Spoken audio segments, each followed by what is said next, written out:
Buenas tardes de nuevo. Vamos a continuar.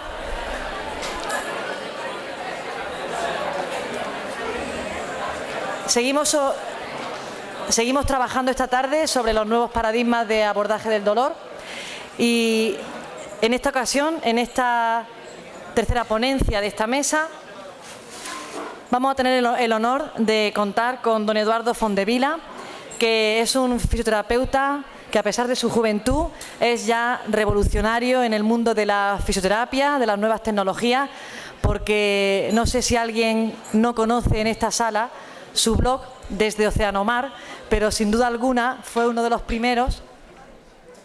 ¿Ahora?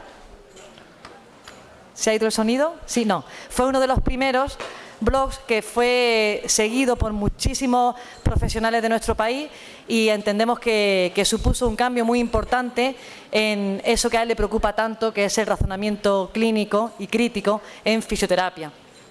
Eduardo Fondevila es profesor de fisioterapia de la Escuela Universitaria de Gimbernat en Cantabria. Como decía, está muy interesado en la promoción del pensamiento crítico y el razonamiento clínico en fisioterapia y es miembro también de la SEFID. Cuando tú quieras. Gracias.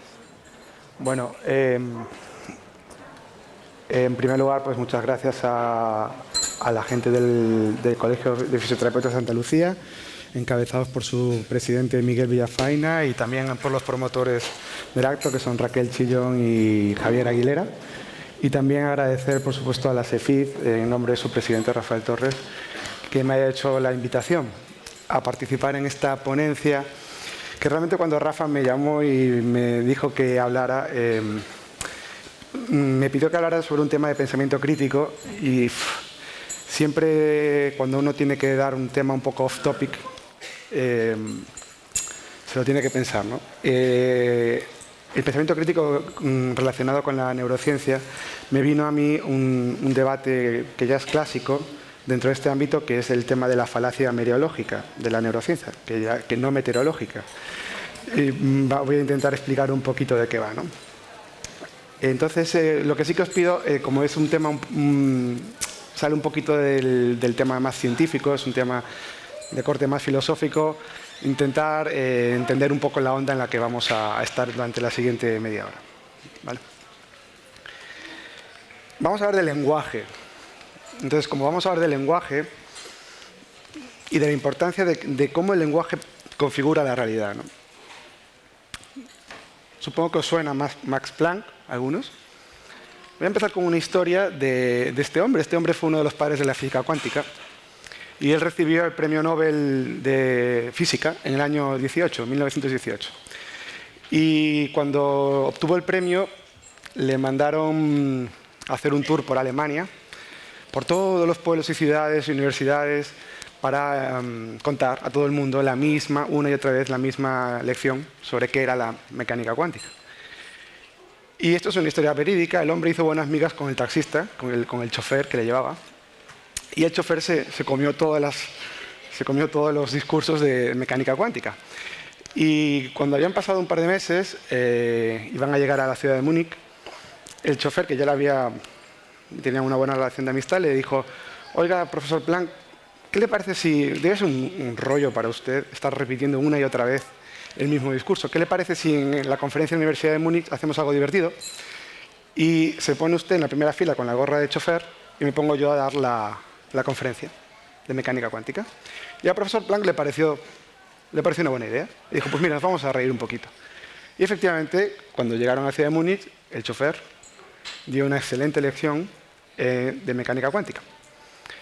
Al acabar la conferencia, un profesor de física de la universidad le hizo una pregunta. En aquella época no había muchos turnos de pregunta. Y el taxista se quedó mirando para el profesor y le dijo: me parece alucinante que en una ciudad de gente tan ilustrada como Múnich me haga usted una pregunta tan simple. Mi chofer la va a responder por mí. Esto es real. Esta es una anécdota que cuenta Warren Buffett y ilustra un poquito que hay dos tipos de conocimiento, ¿vale? El conocimiento del chofer y el conocimiento del experto. Muchas veces el conocimiento del chofer está adornado por palabras muy grandilocuentes, conceptos muy innovadores, pero nunca es un conocimiento real y verídico, sino es impostado, ¿vale? El lenguaje puede engañarnos. Vamos a hablar también de cómo, incluso en una ciencia floreciente como la neurociencia, igual las cosas no son lo que parecen.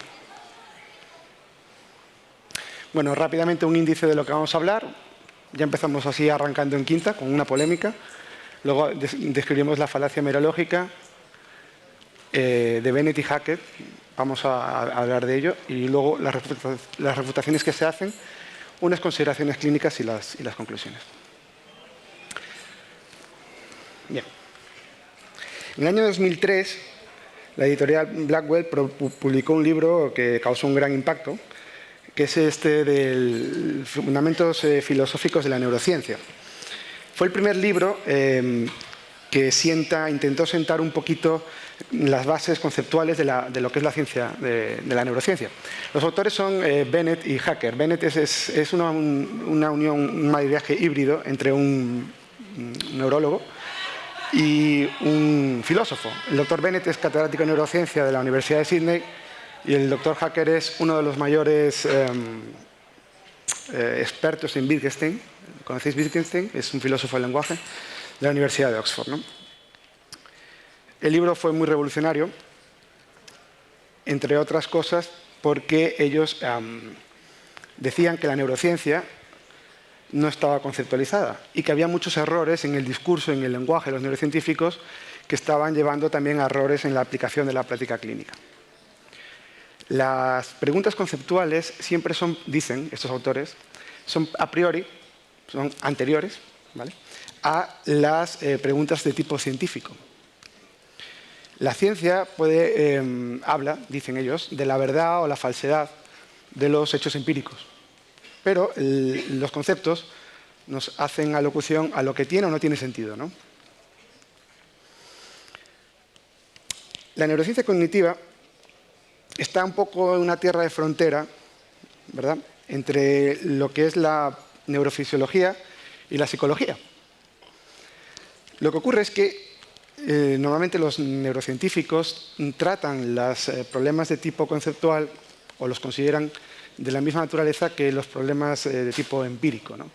Fundamentalmente en el ámbito anglosajón esto es así porque allí hay una corriente que es la corriente de Quine, ¿no?, los quineanos. Para ellos las preguntas empíricas y conceptuales son iguales, son lo mismo. De tal manera que ellos dicen que dos afirmaciones como, por ejemplo, decir que la memoria es un depósito de conocimientos o la memoria es una actividad que depende de la actividad del neocórtex y el hipocampo, es exactamente lo mismo. Pero no es exactamente lo mismo. Los quineanos no tienen razón, dicen Bennett y Hackett, porque uno es un concepto y el otro es un hecho empírico. Son cosas diferentes, ¿vale? Las relaciones lógicas entre lo fisiológico y lo psicológico son problemáticas.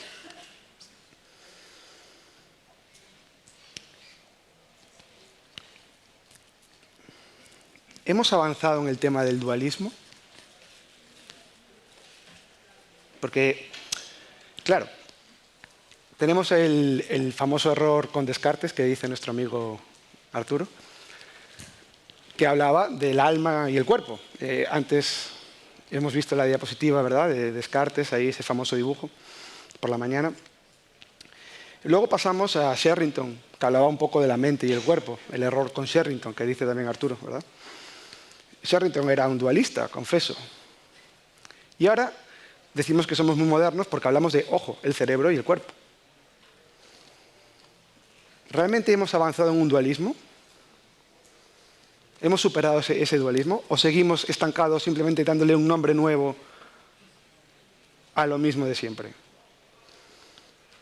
¿Es un odre nuevo para el mismo vino o no? Porque metamos la palabra neurona o cerebro, que queda un poco más cool que alma, a lo mejor no hemos cambiado mucho. Y me dirán muchos, o le dirán, a mí no, a Bennett y Hackett, le dirán, yo aquí me escondo la mano. Oiga, no, mire, no me líe usted que esto es una manera de hablar. Esto simplemente es una convención que, cuando yo hablo del cerebro, pues es simplemente una convención metafórica. Lo que pasa es que, claro, dicen Bennett y Hacker, ¿es lícito atribuir predicados psicológicos a algo que no es una persona?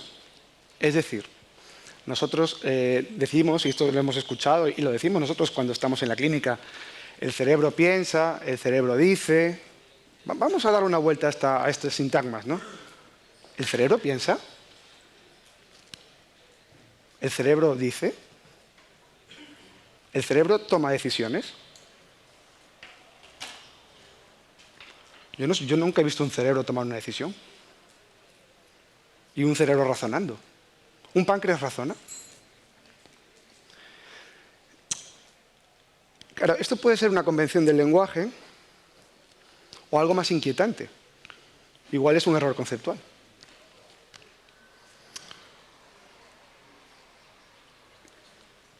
Dicen Bennett y Hackett, ¿es lícito atribuir predicados psicológicos para explicar predicados psicológicos? Esto es un argumento circular, es una falacia de petitio principio, ¿no? Es un razonamiento falaz. Y en cualquier caso, ¿hay algún experimento científico que demuestre que un cerebro habla, piensa, toma decisiones? Un cerebro, ¿eh?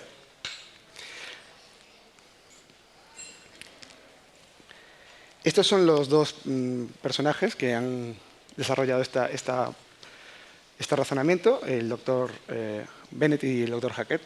Claro, desde ese punto de vista, los conceptos habituales que manejamos o que manejan los neurocientíficos, conceptualmente igual son erróneos. Por ejemplo, es erróneo, como dice Damasio o Crick, que la percepción es una cuestión de aprender una imagen en la mente. Una imagen. Yo no sé si abriendo un cerebro aparece una imagen. No lo sé. Dicen ellos que no. A lo mejor tienen razón. Que el cerebro formula hipótesis, o incluso que la función de las emociones es informar del estado visceral y musculoesquelético, como dice Damasio, ¿no? Uno puede pensar que ¿cómo puede ser posible que una ciencia como la neurociencia, valga la redundancia, pueda cometer errores de este calibre? Pero esto es muy habitual en la historia de la ciencia, ¿no? Aquí tenemos puse una foto de la combustión, es la teoría del flogisto, no sé si les suena, ¿no? En el siglo XVII también, XVIII, perdón, Stahl, ¿no? Stahl decía que la materia combustionaba porque había un elemento que tenían el carbón y las cosas que arden, que se llama flogisto, y que se evaporaba, y por eso al final quedaban las cenizas, que era el mismo elemento menos el flogisto. Luego vino Lavoisier y demostró que era una combustión por el oxígeno. Es decir, que conceptualmente era errónea. Y esto ha sido así siempre. También la teoría del aunque, conceptualmente sea errónea, aunque digamos que empíricamente pueda ser operativa. Este es el hecho, ¿no? También no sé, hay varios ejemplos. La hipótesis de Ptolomeo, del geocentrismo, fue válida hasta que dejó de serlo, ¿no? Incluso cuando Einstein también criticaba la naturaleza del éter, que era ese medio por donde iba la luz, también criticaba las experiencias de Mitchell-Morley, ¿verdad? Sobre el movimiento relativo en la inducción electromagnética. Es decir, flogisto, éter, geocentrismo son ejemplos de errores comunes, conceptuales, en varias ciencias que no impiden que esa ciencia sea operativa. Pero, como dice, aquí traigo una frase de Ertz, esta frase es del prólogo de Principios de Mecánica, dice que cuando en ciencia se eliminan las contradicciones conceptuales, nuestra mente, libre de desconcierto, dejará de formularse preguntas espurias. Bennett y Hackett dicen que el tema de los errores conceptuales hay que superarlos. No son inevitables. Son inevitables hasta que dejan de serlo. Y una vez que se evitan y se toma conciencia de ellos, la ciencia también avanza. Bien. Vamos con el segundo punto. Como hay algunos de los presentes que son angloparlantes, voy a leer un poquito algunas de las frases, ¿vale? Porque esto no se traduce. Son frases aleatorias de textos clásicos de neurociencia, de gente expertos en la materia, ¿verdad? Fijaos, el cerebro cree. El cerebro hace interpretaciones. Es más, hace la mejor interpretación. Es un buen actor. Construye también. Este es de Damasio, Damasio precisamente en el libro El error de Descartes, ¿no? Dice que el cerebro decide. El cerebro decide iniciar, dice Elisabeth. O sea que tenemos que el cerebro razona, que el cerebro toma decisiones, que el cerebro decide, que piensa. Incluso juega con símbolos.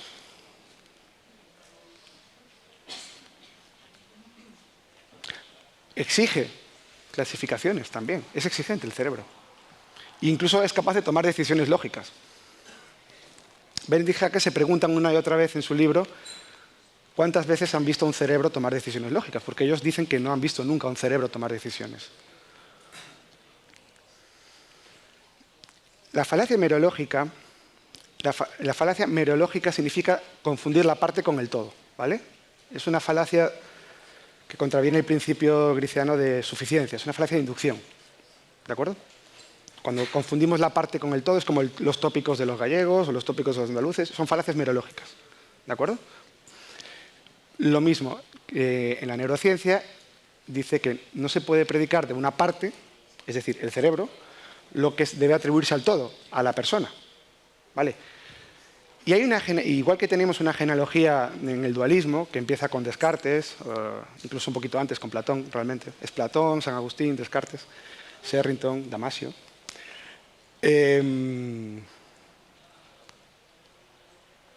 Hay una genealogía, digamos, monista, que intenta decir que realmente la persona es una unidad entera. Y ya encontramos en Aristóteles la primera referencia, ¿no? Cuando dice que afirmar que el alma es quien se irrita sería como afirmar que es el alma quien teje o edifica, ¿no? En el lenguaje de la época, pues, viene a decir que eso, mejor sería en realidad no decir que es el alma quien se compadece, aprende, discurre, sino el hombre en virtud del alma, ¿no? La piedra clave es Wittgenstein, ¿no? Para estos autores, en concreto para Hacker, que es un experto en este autor. Wittgenstein, sabéis que fue un revolucionario. Y en su libro, en el segundo libro, que Wittgenstein solo se han publicado 2 libros en vida, el segundo es el de Investigaciones Filosóficas, dice que solo del ser humano y de lo que se parece a un ser humano se puede decir que tiene sensaciones, que ve, que es ciego, oye, es sordo, es inconsciente o inconsciente. Es decir, que solo del ser humano se puede predicar atributos humanos, no de sus partes, ¿vale? Hay un precedente también en la neurociencia que es la falacia del homúnculo, de Kenny. Algunos seguro que la conocen, que dice que no hay ningún hombrecito en el cerebro. Una cosa es la representación punto a punto del cuerpo a excitación de las neuronas y otra cosa es muy diferente, es que haya un hombrecito en el cuerpo. Porque el lenguaje no sirve para explicar la realidad. El lenguaje sirve para construir la realidad.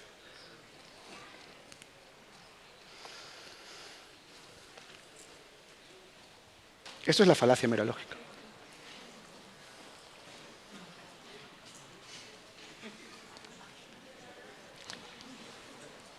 Para los que hablan inglés, pone, ¿dónde tomaste la decisión de casarte conmigo? En la corteza prefrontal. Cariño, por supuesto. ¿Quién toma la decisión? ¿O dónde se toma la decisión? ¿Por qué vale hablar del cerebro y la persona separada para unas cosas y no para otras? Se preguntan Benedict Hacker. Claro, cuando ellos escribieron este libro, fueron muy criticados por mucha gente. Blackmore decía que Benedict Hacker estaban liando la perdiz, que esto es un uso metafórico y que ellos tienen muy claro que están hablando cuando hablan de lo que hablan y que por supuesto dentro del cerebro hay mapas. Y además, sin ninguna duda, que existen mapas que juegan un papel en la representación e interpretación del cerebro hacia el mundo. Lo vimos hoy por la mañana, un montón de mapas encendiéndose, ¿verdad? Y además el cerebro construye hipótesis y lo hace sobre la base de tales mapas.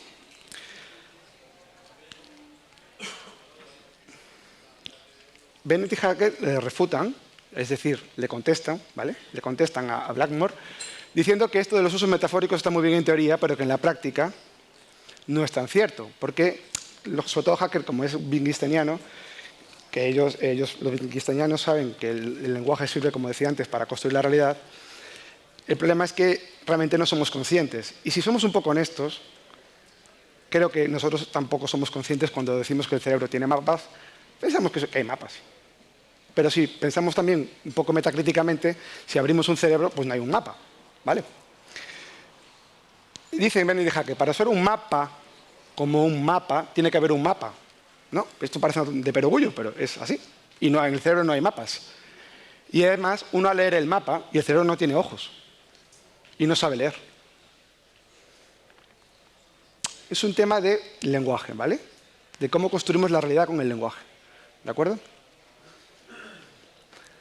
Si partimos de la premisa de que, vuelvo a repetir esta idea machaconamente, de que el lenguaje sirve para construir la realidad, podéis entender un poco la línea base sobre la que estoy disertando, ¿de acuerdo? No para explicar la realidad, sino para construir la realidad. Ullmann dice, redundando un poco lo mismo, que los científicos utilizan vocabulario psicológico en un sentido técnico especial y la refutación viene a ser la misma. El tema de la homonimia, es decir, varios significados por una cosa, está muy bien, pero en la práctica pensamos que hay mapas, en la práctica pensamos que hay mente y cuerpo, mente y cuerpo o cerebro y cuerpo. En la práctica seguimos siendo dualistas y que no nos engañemos porque por mucho que adornemos, como aquel taxista, ¿verdad?, el lenguaje de palabras y florituras, seguimos en el mismo error conceptual. Searle, quizá uno de los mayores críticos con Dennett de estos dos, de Bennett y Hackett, Searle es un filósofo, ¿no?, que él, antes estaba hablando con Arturo sobre el tema de la conciencia. Searle dice que efectivamente el cerebro es el órgano de la conciencia. Y Bennett y Hackett dicen que ni hablar, que el tema de la conciencia es un tema que no sabemos muy bien de qué va, no lo tenemos muy claro, y en cualquier caso no se puede predicar del cerebro de la conciencia, sino del sujeto. Porque el que se despierta y el que está en vigilia y en sueño no es el cerebro, es el sujeto. Para Bennett y Hackett el pensamiento es radical, ¿eh? El cerebro no es el órgano del pensamiento, el cerebro no es el órgano de la conciencia, el cerebro no es el órgano de la percepción, sino que percibe la persona, percibe el sujeto, razona el sujeto, siente el sujeto en base a unos condicionantes psicobiosociales, culturales, ¿de acuerdo? Dice Searle, los seres humanos son cerebros dentro de cuerpos. Es una frase que también manejamos mucho de manera inconsciente, ¿no? La refutación por reducción al absurdo es muy buena. Dice, si yo fuera un cerebro dentro de un cuerpo, yo tendría cuerpo, pero no tendría cerebro, pues los cerebros no tienen cerebro. Claro. De hecho, no me diría, yo puse mi altura aquí, 1,75, sino pues 0,18, ¿no? Más o menos, que es la altura de un cerebro medio. Y vuelve un poquito, Bennett y Hackett siempre vuelven, intentan dar dicen que tenemos que retomar la perspectiva aristotélica, ¿no? La perspectiva cartesiana realmente la genealogía se inicia en Platón, con el tema del alma y del cuerpo, ¿no? Sabéis que Platón era muy dualista, el mundo de las ideas, el mundo del cuerpo. Aristóteles es el que habla más del monismo, ¿no?, de la unión. Por una parte tenemos Platón, Descartes, Sherrington, etcétera, nosotros. Y por otra parte, dicen Bennett y Hackett, están Aristóteles, Wittgenstein y ellos, ¿no? Claro, hemos hablado de los mapas y toda esta historia, de la percepción, de la conciencia, y vamos un poquito a abordar rápidamente el tema que nos ocupa, que es el dolor. Searle habla un poquito desde un punto de vista filosófico en los términos que manejamos en la nueva vanguardia, digamos, de manejo del dolor en fisioterapia. Él habla de que efectivamente el dolor está en el cerebro. Está en el cerebro, en el espacio fenomenológico del cuerpo, que es el espacio fenomenológico significa la imagen que el cerebro crea en el cuerpo virtual, ¿verdad?, que manejamos estas expresiones, y que hay una diferencia clara entre el espacio físico y el espacio virtual, o el cuerpo virtual, o lo que él llama el espacio fenomenológico del cuerpo. Siempre ponemos los ejemplos extremos para explicar las cosas, yo no lo entiendo muy bien por qué, pero como siempre se hace, digo que ponemos los ejemplos extremos para explicar las cosas, porque a veces a lo mejor inferir de un extremo a la totalidad es complicado. Pero bueno, siempre se pone el caso paroxístico, el caso extremo del miembro fantasma. Y efectivamente, dice Searle, critica a Bennett y Hackett, que dice que seguramente Bennett y Hackett dirán que un amputado con dolor miembro fantasma tendrá un dolor en el lugar que tendría donde debería estar la pierna. Y que eso no es cierto, porque en el espacio físico de ahí solo hay una sábana. Lógicamente, el dolor está en el espacio fenomenológico del cuerpo, que está en el cerebro. Dice que la preposición en, donde está el dolor, ¿no?, en, es transitiva. Si la moneda está en el bolsillo de la chaqueta y la chaqueta está en el armario, la moneda debe estar en el armario. Vamos a coger este concepto que lo manejamos todos ya de una manera integrada y fijaos esta frase de Descartes. El dolor de la mano lo siente el alma, no porque esté presente en la mano, sino porque está presente en el cerebro. Si aquí pondríamos nuestro nombre y quitamos la palabra alma, podría valer también, ¿verdad? Pero muy ufanamente decimos que no somos cartesianos. A lo mejor somos más cartesianos de lo que pensamos, dicen Bennett y Haeckel. Las refutaciones de estos dos, Bennett y Haeckel, sobre la crítica de Searle, que es la crítica, digamos, sobre el tema del dolor, que es lo que nos ocupa, dice que la preposición en, como siempre el lenguaje nos engaña, la preposición en, ¿dónde está el dolor, ¿no? ¿Dónde está en la pierna, en el espacio fenomenológico, en el espacio físico? Tiene usos locativos, pero que son diferentes, porque una cosa es un uso espacial en Sevilla y otra cosa es en octubre, como por ejemplo estamos ahora, ¿no? Le refutan también muy elegantemente diciendo que sí, efectivamente, el bolsillo de mi chaqueta tiene un agujero y mi chaqueta está en el armario, no podemos decir que hay un agujero en el armario. Puede haber una moneda en el armario, pero no un agujero en el armario. De tal manera que, de la misma manera que si un sujeto tiene un dolor en el pie y está dentro de esta habitación, no hay un dolor en esta habitación. Porque el dolor no es una cosa. El dolor no es una sustancia, dicen Bennett y Haeckel. No se puede cosificar el dolor. Cosificar es hacerlo cosa, ¿vale? Reificar, hacerlo cosa. El dolor, igual no sabemos muy bien lo que es el dolor, desde un punto de vista conceptual, no estamos hablando desde un punto de vista empírico o científico, pero sí a lo mejor sabemos lo que no es, y no es una cosa. El dolor es más de las pequeñas cosas que vemos. El dolor no es una imagen en un escáner de resonancia. Es eso y más que eso.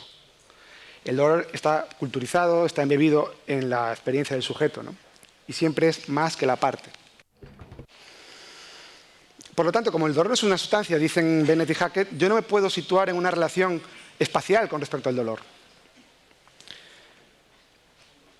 Sino dónde lo siento. Pues lo siento en mi pie. Y para Bennett y Haeckel, el dolor mío fantasma, efectivamente, es la explicación lógica, desde un punto de vista conceptual, le parece como si le doliese la pierna que no tiene. Y cuando a Bennett y Haeckel le preguntan dónde está el dolor del amputado, ellos dicen que está en la pierna que no tiene. No, en el cerebro. ¿Vale? Ellos en el uso locativo del en, como no le dan esa transitividad que le da a Searle, no ven esa diferencia entre espacio fenomenológico y espacio físico. El dolor está en la pierna que no tiene y punto. Porque eso es lo que dice el sujeto. Efectivamente sabemos, y ellos no niegan ni mucho menos, y están de acuerdo con Searle, en que el cerebro está implicado en toda esa percepción. Pero donde está el dolor es en la pierna que no tiene, de la misma manera que está en la pierna que se tiene, cuando hay dolor en la pierna que se tiene, y no se está en la bota, por ejemplo, que sí que está también. ¿Vale?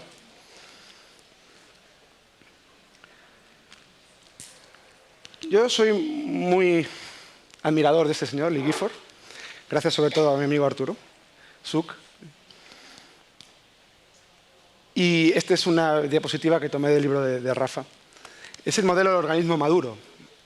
Supongo que muchos lo conocéis. Como estamos hablando del lenguaje, yo me voy a inventar una palabra nueva. Y a mí me gusta a veces, yo eso lo explico así a mis pacientes, que el dolor es un orgatismo. ¿Entender, Orgatismo, ¿vale? Una respuesta de organismo. Quizá es una aproximación más global, entendiendo la respuesta de organismo como la unión del input, el procesamiento, el output, la situación psicobiosocial, todo. El dolor es una respuesta de organismo. Yo le llamo así, orgatismos. Sabiendo que quizá no estoy acertando, pero intento no desviarme un poquito o no cometer un error conceptual, ¿no? ¿El dolor es una percepción cerebral? No, es una percepción del sujeto, en cualquier caso.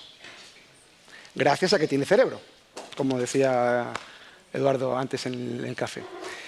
Para acabar, ¿qué consideraciones clínicas tiene esto?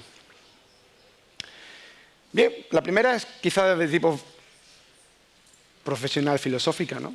¿Estamos superando el dualismo? Cuando hablamos con los pacientes y le decimos su cerebro y usted, Aunque sea como una convención, dicen Benedict y Hackett, ellos dicen que seguimos en la misma rueda. Seguimos en la misma rueda, solo que adornada con nuevas florituras. Estamos, desde el punto de vista ético, que eso quizás es más importante, para quitarnos los galones, porque nos debemos a los pacientes, ¿estamos dando una información correcta al sujeto? Lo hablaba la doctora Katia. Le voy a cambiar su cerebro. Oiga, ¿qué derecho tiene usted para cambiar mi cerebro? A lo mejor les damos una información y le estamos construyendo una realidad, acordados del síndrome de la bata blanca, que es nocébica. No lo sabemos. Uno nunca sabe las expectativas y las creencias iniciales y el shock que puede tener el paciente antes de venir a nosotros. Recordamos que la fisioterapia es, sobre todas las cosas, una estrategia de comunicación, verbal y no verbal. Y cuando hablamos con los pacientes, le estamos construyendo su realidad. Cada sanitario, como siempre me recuerda mi amigo Arturo, cada sanitario es una bandera amarilla en el paciente. Cuando un paciente viene rebotado de 5 fisios, viene con 5 banderitas amarillas. ¿Vale? Los estamos enfermando. Esto entra con este concepto. ¿Cómo estamos condicionando la neuromatriz de la discapacidad? Me gusta este concepto de neuromatriz de la discapacidad más que de neuromatriz del dolor. Es un concepto también que utiliza Nora Kern, de Neugroup, que es la que trabaja más en el campo de la neurología, con pacientes con daño cerebral. Me gusta más porque engloba realmente, más que el dolor, pues la discapacidad en su sentido más amplio, ¿no? en su respuesta de organismo. Esta es una percepción personal. ¿Le estamos imponiendo nuestras creencias? Esto ya tiene que ver más con el tema de la libertad, ¿no? Los pacientes son adultos y a veces les damos una información que ellos no quieren comprar. Pues a veces les estamos como imponiendo una cosa que va en contra de lo que ellos dicen, de lo que ellos creen. Bien porque estén culturizados, bien porque estén equivocados o bien porque les apetece y punto, creer en eso. Ya me lo decía la doctora Katia, pues si no creen en nosotros, no hay nada que hacer, ¿no? Pues a lo mejor a veces no creen en nosotros no porque no tengamos razón, sino porque no les apetece creer en nosotros. ¿Tiene sentido imponer creencias a veces que van en contra de sus propias creencias? Y un poco este es también el tema de... ¿Somos parte del problema o parte de la solución? Cuando hablamos en un dolor crónico, en el abordaje del dolor, siempre del cerebro, como el lenguaje construye la realidad, a veces estamos improntados, el fenómeno de priming, ¿no? Estamos improntados y ya vemos un paciente y estamos viendo un cerebro tomando decisiones equivocadas. Somos fisioterapeutas y, vale la redundancia, a veces hay que hacer exploraciones de tipo mecánicas y siempre decimos que hay que descartar estas cosas y se dan por supuesto, pero muchas veces muchos pacientes tienen alteraciones nociceptivas no resueltas y son pacientes de dolor crónico que se resuelven tratándolo de una manera más convencional. Pero, como compramos el lenguaje del cerebro y el lenguaje de neurociencia, vemos lo que queremos ver, porque para eso está el lenguaje, para crear la realidad. Entonces, siempre un punto metacrítico, un poco de pensamiento crítico, con esto. Quizá tomar cierta distancia con el lenguaje de la neurociencia nos permitirá también preparar el grano de la paja en este aspecto, ¿no? Bien, para acabar ya, simplemente las conclusiones. La falacia mereológica de la neurociencia es la tendencia a atribuir predicados psicológicos al cerebro. Es la corriente dualista, Platón, Descartes, Sherrington, Damasio, nosotros. Hay otra alternativa. Les dejo a ustedes que yo no quiero vender aquí nada, es la propuesta de Benedict y Hackett, que ustedes tomen la decisión o simplemente lo razonen, lo debatan, lo consulten con la almohada y vean que hay más alternativas, ¿no? La corriente monista, que nace de Aristóteles,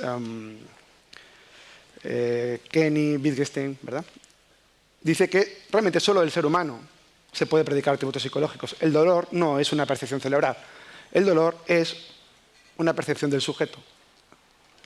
Un orgatismo, como diría yo. Benedict y Hackett hacen esta propuesta porque creen que la neurociencia, es una ciencia floreciente, pero está todavía en pañales y hace falta, ellos no están encantados con la parte, digamos, científica, la parte empírica, pero creen que hace falta una epistemología. Epistemología significa un saber correcto, hace falta una conceptualización. Y ambas cosas tienen que ir parejo para que una ciencia, digamos, progrese. Según Benedict Hackett, la asunción de este discurso dualista pues, lleva a errores en la práctica clínica, ¿no? Un último detalle. Volviendo un poquito a la charla de principio, volvemos otra vez con el señor Planck y su taxista. Cuando estemos en la clínica, en la consulta, con un paciente, yo siempre me acuerdo de esta historia. Piensen ustedes, que quizás siempre estamos desde el papel del taxista antes de que el del doctor Planck. El paciente es el experto. Nosotros, a priori, vamos a ser el chofer.